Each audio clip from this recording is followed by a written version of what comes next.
Hey there, welcome back to my channel. This is Laurie at Laurie Creations. I'm going to be doing a Dollar Tree DIY today for a hula hoop shelf. I saw this on Pinterest and really wanted to make this style. What I used were two Dollar Tree 20.5-inch hula hoops, a package of the Dollar Tree 6-inch wood dowels, and one package of the Dollar Tree 32-inch skewers. I then used approximately 7 to 8 of the wood paint stir sticks. I used the 5-gallon size and got them from Walmart. So I used a little less than 3 packs of these because they came in 3 in a pack for 99 cents each, I believe it was. I also used black acrylic paint, a walnut color wood stain, brad nails with the size I used was the 1 1/4 by 16. Also have on hand a saw, some E6000, hot glue gun, a hammer, paintbrush, and also some sandpaper.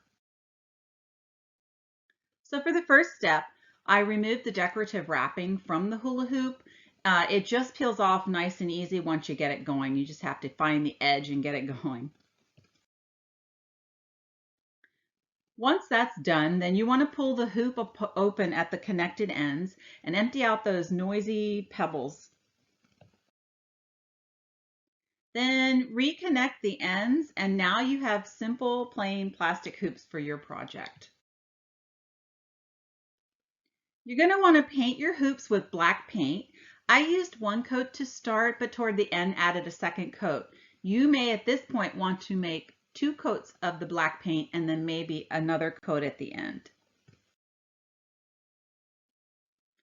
So take one of the long skewers and lay it diagonally across the hoop.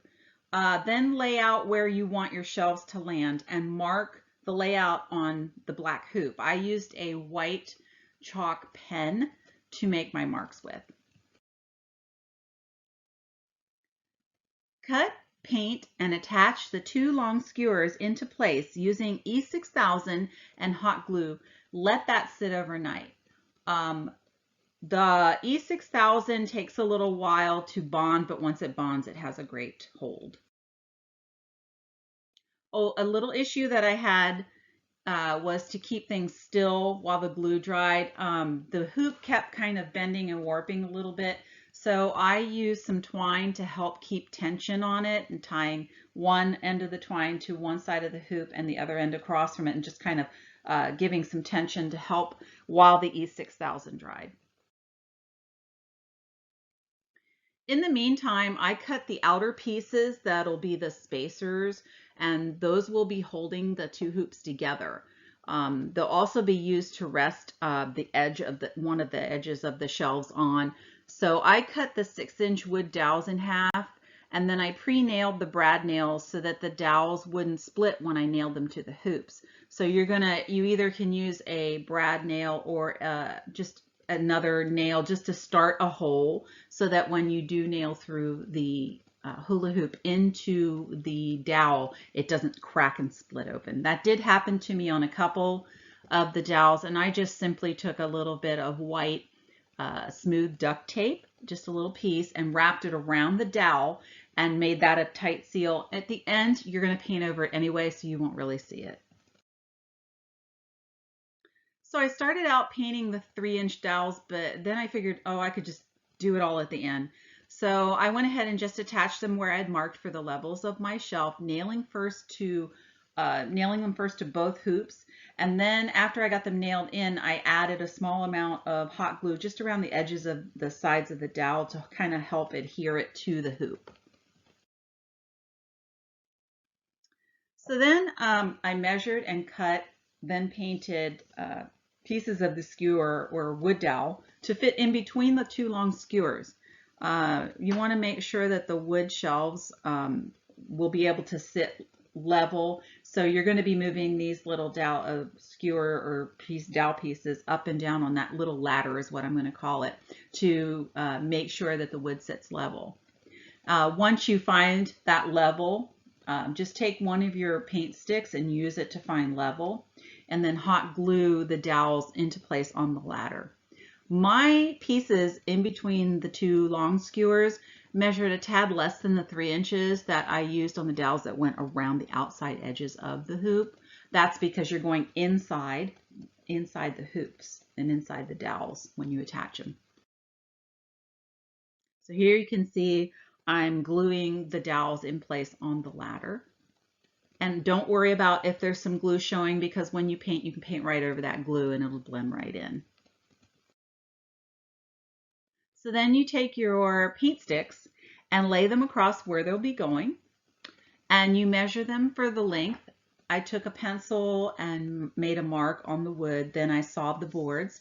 I took the boards when I was done to sanded the edges that were rough cut, just to smooth them out a little bit.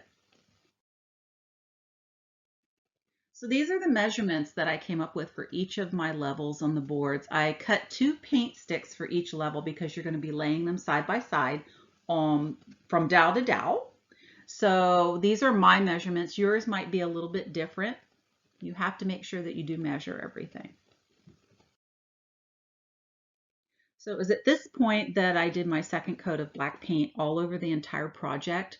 It also helped to cover up any of the hot glue daubs. My second coat of black paint was actually chalk paint because it dries a lot faster than the acrylic. So I didn't want to spend a lot of time waiting on paint to dry, so I used chalk paint.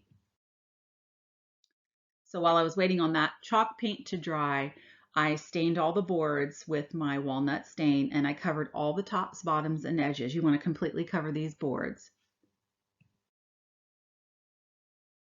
Then using a hot glue gun, I ran a line of glue along the bottom of each board at the edges where they're going to connect to the dowels.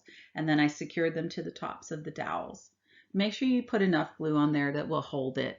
I put quite a bit of glue, and it did well. The glue holds these pretty well to the dowels. You're dealing with very light wood, and it doesn't take much to hold it together. So do this for each shelf. I cut 4 wood dowel pieces for the legs and hot glued them under the bottom boards.